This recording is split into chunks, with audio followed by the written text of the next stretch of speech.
A ver, ahí arranca. A ver, que me avise que estamos grabando y arrancamos. Ya, a mí ya me avisó que está grabando. ¿Sí? Ya, aquí está, a mí también. Bueno, ¿cómo estás, Rafaela? ¿Qué tal? Bien, muy bien, gracias. ¿Tú cómo Qué lindo, estás? qué lindo poder conversar contigo. Bien, bien, bien, bien. La verdad, escuché tu nombre en la tele hace unos días a raíz de tu trabajo con Melgar de Arequipa bueno, el campañón que están haciendo y la verdad me pareció muy interesante, uno, que se hable de los psicólogos deportivos. Dos, saber que eres mujer, que estás trabajando en el fútbol, que eres de la región de Arequipa, además, en un momento de éxito del equipo, ¿no? Así que me gustó la idea de escribirte, de conocer. Sí, de verdad que, bueno, la verdad a mí también me tomó por sorpresa que me nombren en la tele. De hecho, yo, obviamente por mi trabajo también tengo que estar pendiente de los programas y todo, pero esa vez ya estaba casi descansando y recuerdo que luego me escribieron y me dijeron, oye, mira, te mencionaron, y lo cual me pareció algo súper valioso justamente por lo que comentas, ¿no? Porque en realidad a veces se deja mucho de lado el aspecto psicológico, o si es que lo toman en cuenta es como de una forma tal vez un poco superficial, pero en realidad es todo un trabajo de fondo que hay detrás de todo lo que es la preparación mental. Claro, y aquí una suerte de mea culpa de nosotros los periodistas deportivos que hablamos de lo técnico, de lo táctico, del momento, qué sé yo, y muy, muy poco hablamos honestamente de la parte mental y creo que es fundamental, ¿no? Y ahí te quiero preguntar, ¿por qué? O sea, ¿por qué es tan importante la psicología deportiva y por qué hablamos tan poco sobre ella? Sí, mira, en realidad el tema de la salud mental en general ha sido un tema un poco tabú en el tiempo. Entonces, lógicamente eso también va a afectar a los diferentes ámbitos donde nosotros podemos trabajar. Entonces, el deporte no es ajeno a esto. Pero lógicamente es que ahora ya no solamente se trata desde el punto de vista de la enfermedad, ¿no? Que era algo que, que se hablaba mucho en psicología, o sea, siempre se trataba como trastornos y cosas así, pero en realidad ahora también se ve este lado positivo de la psicología, donde se ve que no solamente se trabaja con problemas, con trastornos, sino que también podemos trabajar desde el punto de vista de mejorar las diferentes habilidades que se puedan tener. Entonces, ahí es donde entra mucho el trabajo psicológico específicamente en deporte, ¿no? Donde se intenta mejorar todas las habilidades para que el deportista esté como a punto, por así decirlo, ¿no? Entonces, que pueda de alguna forma poder trasladar todo lo que ha hecho en los entrenamientos en un partido sin que el factor mental sea algo que lo afecte de forma negativa.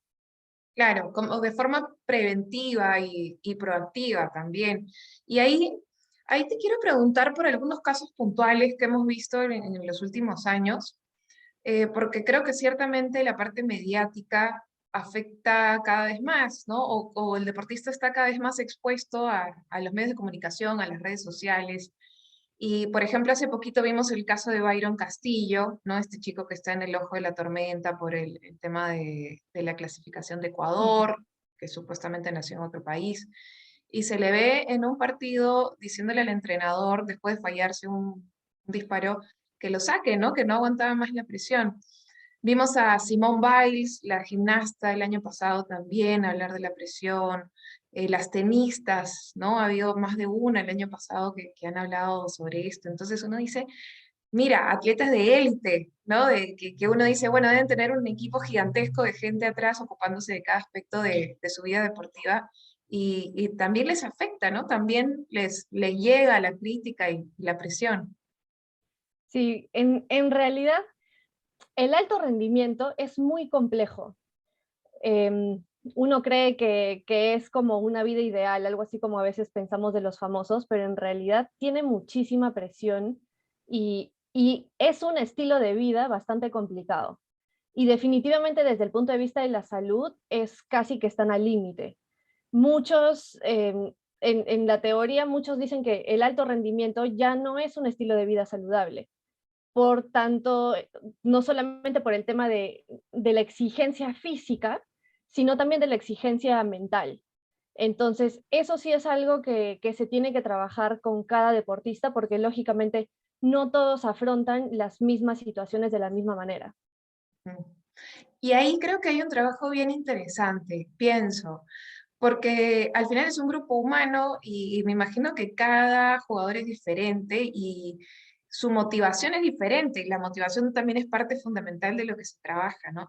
Alguno lo hará para sacar a su familia adelante, otro lo hará por gloria deportiva, otro lo hará buscando irse a un club más grande, qué sé yo, la motivación es una cuestión muy, muy personal. Sí, y también eso es parte del manejo que se tiene que tener como equipo, ¿no? De hecho, eh, los comandos técnicos justamente tienen que trabajar en eso, ¿no? En cómo convencer al jugador de forma particular y al equipo en forma general para que todos puedan estar ordenados en cuanto a cumplir este mismo objetivo, ¿no? Probablemente, como lo comentas, algunos sí pueden tener como sus objetivos personales, pero finalmente todos están comprometidos con este fin que es un fin del equipo.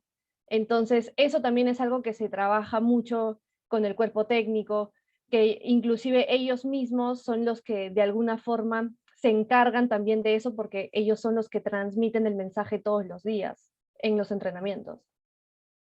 Ahí hay algo interesante que creo que uno no conoce, ¿no? ¿Cómo?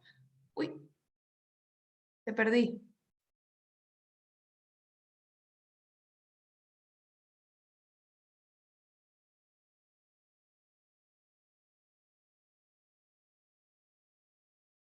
Creo que se desconectó.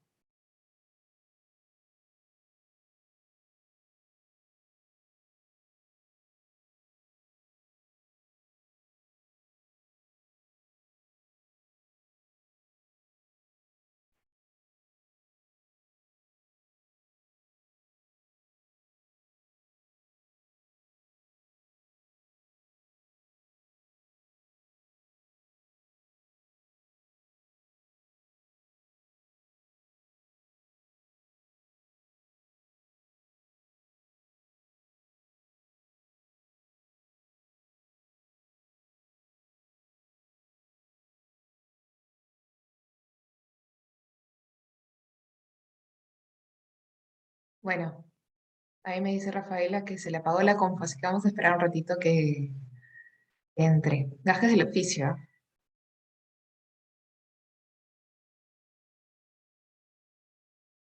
Ahí está.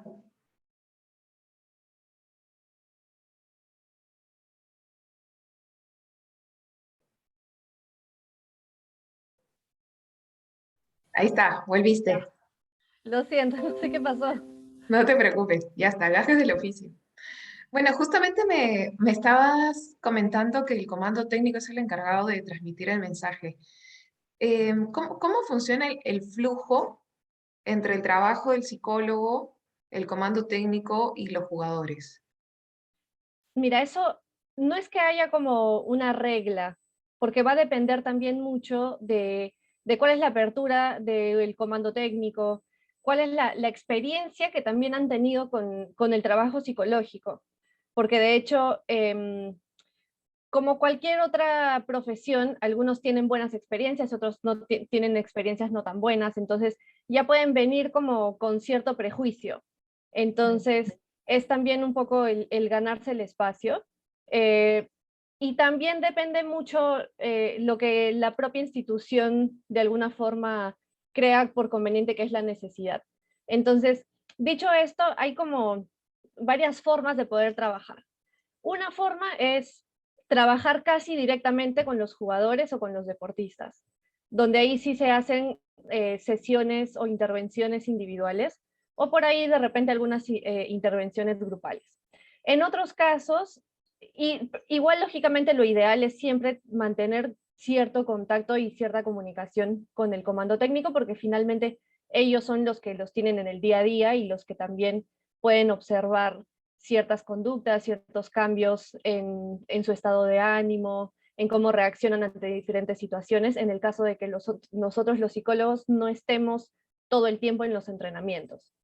Y otra forma también de trabajar es un trabajo ya mucho más integrado con el cuerpo técnico, donde de alguna forma podemos también realizar dentro de su propio entrenamiento, aportar con ciertos aspectos psicológicos.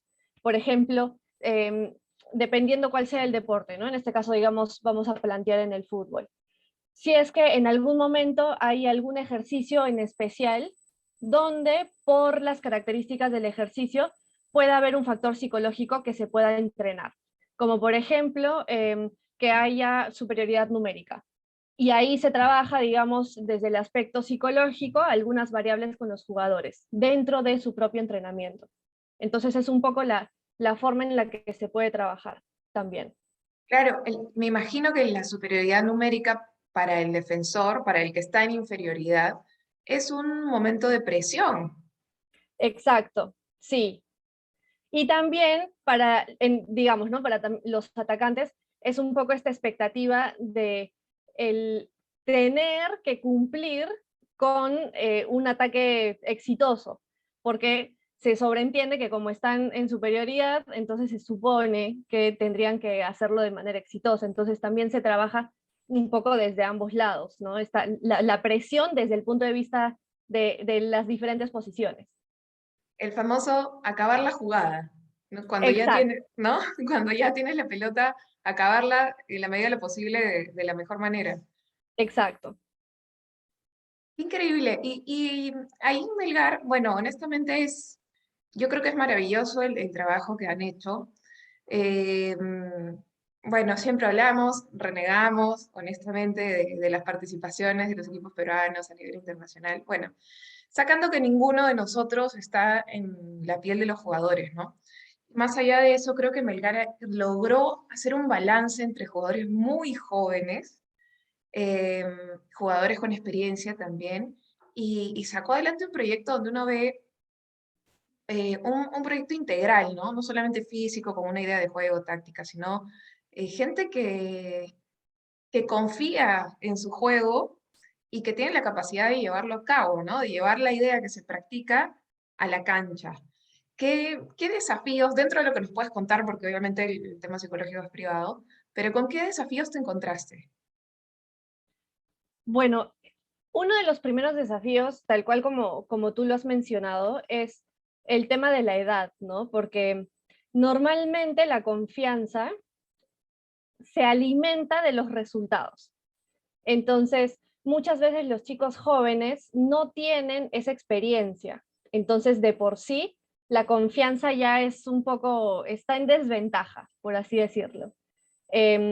Entonces, en ese caso se tiene que trabajar mucho en cuáles son estas fuentes de confianza, que no solo se alimenten con los resultados que hayan podido tener, sino que también puedan encontrar otras fuentes de confianza que los ayuden a que se sientan que están capacitados como para poder afrontar el partido al que les va a tocar jugar o entrar. Y justamente el tema de la edad es muy importante en el fútbol, estas edades donde ya salieron de reserva y ya están en un primer equipo, porque normalmente los que llegan a estar en el primer equipo son jugadores que han sido muy importantes, muy buenos, que siempre han sido titulares, que casi era muy difícil que se pierdan un partido y que casi que su trayectoria de menores ha sido esa. Y cuando llegan a un primer equipo, se chocan con esta realidad de que ya no van a ser los que siempre salen en lista, ya no van a ser con los que siempre se cuenten. Entonces hay un choque ahí de su propia experiencia donde sienten que de repente ya no son tan valiosos, donde sienten que de repente merecen más de lo que creen, o que se frustran mucho porque sienten que están dando su 100%, pero a veces no son tomados en cuenta.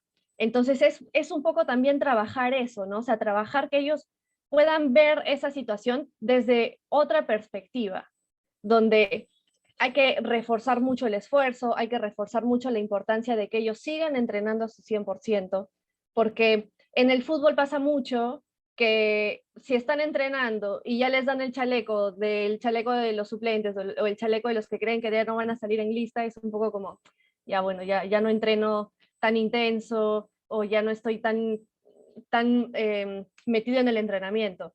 Entonces también es un poco cambiar ese chip, ¿no? Cambiar el chip de no importa si es que juegas o no el siguiente partido, lo que interesa también es qué estás aportando para el equipo, lo que interesa es tu trayectoria como futbolista, que no estén solo pensando en salir en lista el siguiente partido, porque si no también ahí la motivación fluctúa mucho. Estoy motivado los primeros días de la semana porque todavía no sé si salgo en lista, entonces doy mi 100%. Y cuando sé que no voy a salir en lista, entonces baja mi motivación, baja mi rendimiento. Y así están en este péndulo que en realidad no es algo saludable en el tiempo, ¿no? No solamente desde el punto de vista mental, sino también de su rendimiento. Al final están formando profesionales en el largo plazo, ¿no? O sea, Exacto. para que puedan ver su carrera individual como futbolistas, porque eventualmente ninguno de los jugadores que hoy está en Melgar estará en Melgar, algún día estará en otro equipo, ¿no? Exacto. Entonces es justo cambiarles esa perspectiva del resultado inmediato, ¿no? De salir en lista el siguiente fin de semana, que eso no lo vean tanto como su objetivo principal, sino que su objetivo principal sea que ellos puedan mejorar su rendimiento de forma general, que ellos se estén preparando en su carrera deportiva. Ujú. Ayer leí un poquito cuáles son los momentos más duros que tienen que afrontar los deportistas a nivel psicológico y se habla mucho de las lesiones, ¿no? Cómo trabajar, cómo le explicas a una persona que se sacó la mugre toda la temporada para estar y de pronto se rompen los ligamentos cruzados y que tiene que estar fuera, no sé, 6 meses, 9 meses, sin que se te caiga, ¿no? Moralmente, físicamente. ¿Cómo se trabaja eso? Mira, se trabaja casi como las etapas del duelo, donde al principio puede haber como una negación, donde de repente sí, no es tan grave, yo voy a salir de esto, voy a eh, recuperarme rápido. Después de eso, a veces también se da esta cólera, esta frustración, donde ¿por qué a mí? ¿Por qué en este momento? Y ya luego se empieza a aceptar la situación. Entonces, se hace un acompañamiento. Es como estar ahí con el jugador, con el deportista, para que pueda afrontar como todas estas etapas emocionales y de alguna forma también es validar sus emociones, que a veces uno dice, no, ya, pero no importa, tienes que salir rápido, no te pongas triste o no te enojes, pero en realidad las emociones son adaptativas, lo que significa que en algún momento, si nos enojamos, necesitamos sentir ese enojo porque nos estamos adaptando a esta nueva situación. Si nos ponemos tristes, hay que validarlo también porque la tristeza nos ayuda a que nosotros podamos aceptar una pérdida. Entonces, nos ayuda a reflexionar, nos ayuda a pensar, entonces es como acompañarlo en que pueda pasar estas emociones y ya después es como, ok, ¿cuál va a ser nuestro plan? ¿Cómo vamos a trabajar? Lógicamente que tenemos que estar también al tanto de cómo va su recuperación, cómo va su rehabilitación. En este caso es también apoyarlo a que pueda adherirse a su rehabilitación, que pueda cumplir con los ejercicios, porque muchas veces sí hay ejercicios donde están con el fisio, pero hay otros ejercicios que de repente le dejan para que haga en casa. Entonces es como, ya, ¿cuál es tu responsabilidad de por qué lo tienes que hacer? ¿Cómo vas con los objetivos? Que pueda hacer algo que sienta que sí está avanzando. Entonces, más o menos se trata de eso, ¿no? Y también ir cuidando un poco sus hábitos de alimentación, porque normalmente también uno puede descuidarse un poquito en ese aspecto. Entonces, cuando hay una lesión, normalmente sí se debería trabajar de forma integral con los demás profesionales que pueden estar involucrados.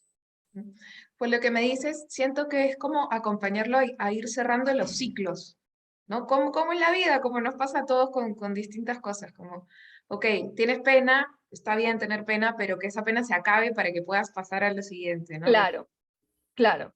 Sí, sí, tal cual. Y un poco es que, que puedan entender un poco esto de por qué estoy sintiendo esto y en qué me va a ayudar a sentir esto. Porque una vez que lo entiendo, también ya es más fácil procesarlo. Porque a veces sí no pasa que cuando uno quiere de alguna forma eh, hacerse loco con las emociones, en algún momento van a ir otra vez. En el deporte que uno regresa con miedo a volverme a lesionar, con miedo a jugar intensamente otra vez, porque de repente me vuelvo a lesionar o puedo empeorar. Entonces, esa situación también es importante trabajarla. Claro, qué interesante, en verdad, porque va a un nivel súper profundo, ¿no? Sí. Em, Te quería hacer una última pregunta, Rafaela, sobre el tema de las redes sociales, porque yo siento que en el pasado los deportistas siempre estaban expuestos a la crítica, ¿no? Estaban en el ojo público, pero había un grupo limitado de personas que podían opinar sobre ellos, ¿no? Que eran los periodistas deportivos en general. Hoy por hoy, las redes sociales son inacabables, son millones de personas con distintas ideas, distintas formaciones, bien intencionados, mal intencionados, hay de todo, ¿no? Y la realidad es que el deportista no está exento y probablemente no pueda estar en una burbuja, digamos, donde no se entere de toda esta carga, estas olas de información y de opiniones que hay sobre ellos. ¿Cuál es tu lectura de esta coyuntura, digamos, y cómo se maneja a nivel psicológico? Bueno, la recomendación que yo siempre les hago a los deportistas es que en lo posible no consuman redes sociales. Siempre está un poco esta tendencia de si salí, si jugué en el partido, entro a las redes del club y empiezo también a leer si por ahí opinan de mí o cosas así, ¿no? Es como la tentación. Eh, el problema es que las redes sociales a veces las utilizamos para alimentar nuestra confianza, que es un poco lo que te comentaba, ¿no? O sea, que nuestra confianza se alimenta de muchas fuentes. Entonces, una de estas fuentes es la persuasión verbal, donde va a importar mucho lo que digan de mí. Pero en este caso es como saber filtrar qué, qué opinión es a la que yo le voy a dar importancia. Una cosa es lo que opina el entrenador de mí, que se supone que es una persona a la que yo considero como deportista que sí tiene influencia y que sabe de lo que está hablando y que realmente me va a ayudar su comentario. Si dice que he jugado bien, wow, es como el profe ha dicho que he jugado bien. Pero si mi amigo que no sabe de fútbol me dice que jugué bien, el impacto va a ser diferente. El impacto no va a ser como, wow, sí, he jugado bien, sino, ah, bueno, gracias. Y uno puede pensar, sí, es que es mi amigo, ¿no? Entonces, sí es importante filtrar esta persuasión verbal. Entonces, desde ese punto de vista, si nos ponemos a pensar quiénes son los que están detrás de redes sociales, en realidad probablemente son personas que no necesariamente están capacitadas, no han estudiado ciencias del deporte, ni siquiera para ser técnicos específicamente, como para que puedan tener una crítica sólida, válida, sino que lo van a decir desde su punto de vista emocional o desde su propia percepción. Entonces, bajo ese punto de vista, lo que yo siempre les digo a los chicos, nunca eres tan bueno como te dicen, ni tan malo como te dicen. Entonces, porque hay estos extremos también. Un día puede ser el jugador del partido y que ya sí que te llama la selección y al partido siguiente es como, por favor, sáquenlo del club. Entonces, esa inestabilidad, lógicamente que también les puede afectar. Un Entonces, día por eres eso, tendencia porque hiciste un golazo y exacto, el partido siguiente eres tendencia porque te equivocaste en un cierre o exacto. hiciste una falta, lo que sea. Sí, entonces las personas son bastante, y los hinchas en general son bastante emocionales. Entonces, después de un partido, lo primero que van a escribir es lo primero que le sale de la emoción, no necesariamente de la razón. Entonces, si uno se basa en eso, corre el riesgo de que su confianza le esté depositando en algo que es demasiado variable y que no necesariamente tenga fundamento. Entonces, cada vez que yo hablo con los deportistas que son un poco más mediáticos, que sí se puede hablar de ellos en público, es en lo posible que no consuman redes sociales. Te digo, y ya con este cierro, hubo un partido de Argentina con Italia hace un par de días y escuchaba al técnico y cada vez lo escucho de más técnicos decir, se lee pocas redes sociales, ¿no? Le preguntan cómo ha llevado estos últimos días previos al partido, no sé qué. Se lee pocas redes sociales. Hay como un mandato desde arriba de, bueno, vamos a desconectarnos un poquito de este mundo y vamos a concentrarnos en lo que nos ocupa, ¿no? Claro. Sí, porque también distrae muchísimo, distrae mucho. Y a veces uno puede leer algo que de repente no le gustó y ya está pensando, ah, ya voy a demostrar ahora en la cancha esto que escribieron, y que en realidad no es el objetivo. El objetivo ya está planteado desde semanas antes, el objetivo es algo de equipo, entonces que eso también puede distraer mucho y hacerle ruido al jugador. Totalmente de acuerdo. Rafaela, no quiero abusar del tiempo, ya nos hemos pasado bastante. Te agradezco un montón. Creo que es muy importante para todos empezar a conocer las facetas que hay detrás del deporte, detrás del compacto que vemos el domingo en la noche y poder sensibilizarnos también un poco más con nuestros deportistas, ¿no? Y poder ver las cosas desde otro punto de vista. Así que, bueno, felicitaciones por tu trabajo ahí en Melgar y gracias por estar aquí. Muchas gracias, Ornella. Igual, de verdad, yo encantada de poder transmitir un poco más qué es la psicología del deporte, cuál es el trabajo que se hace, qué está detrás de todo lo que es una preparación mental. Así que cuando quieras, igual, acá estoy. Nos volveremos a encontrar entonces. Rafaela, gracias. Un abrazo grande. Igualmente. A ver, vamos a detener aquí la grabación.